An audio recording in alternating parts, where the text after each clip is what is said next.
Lori Vallow Daybell appeals murder conviction, seeks to dismiss and a new trial. So first of all, dismissal means she would no longer be convicted. Okay.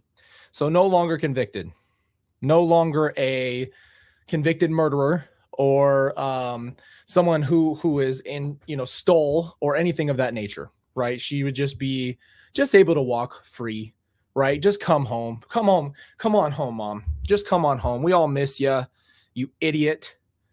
So Boise, Idaho, Lori Vallow Daybell, the doomsday mom, as they've all named her, at the center of one of the most blah, blah, blah, shut up.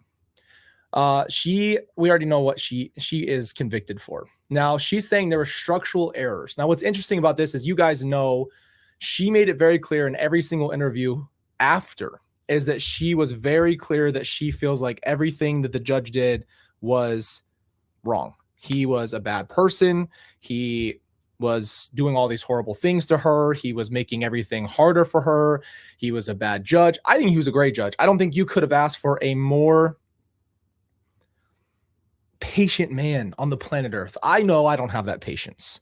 And so kudos to him, because holy dumb frick, I could not handle that. This case is not about the district court exercising its discretion, as the status suggests. It is about the structural 6th and 14th Amendment errors surrounding the dismissal of retained counsel of choice, the wholesale introduction 404B. She loves that 404B.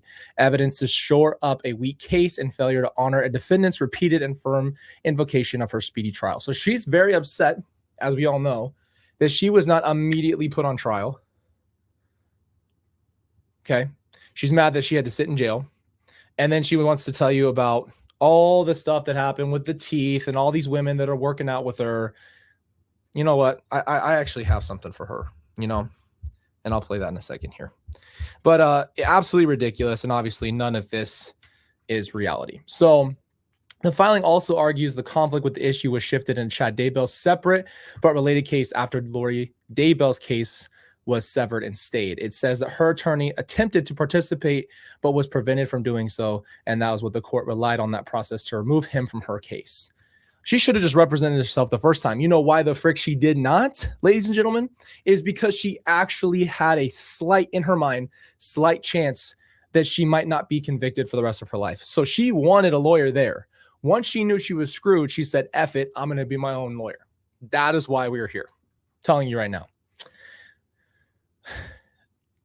Additionally, the brief state's hearing affecting to her right to counsel took place while Daybell was not present after she'd been found incompetent and committed to a state hospital. As we all remember, this could have been faster, but she also had to go through the mental evaluation, and then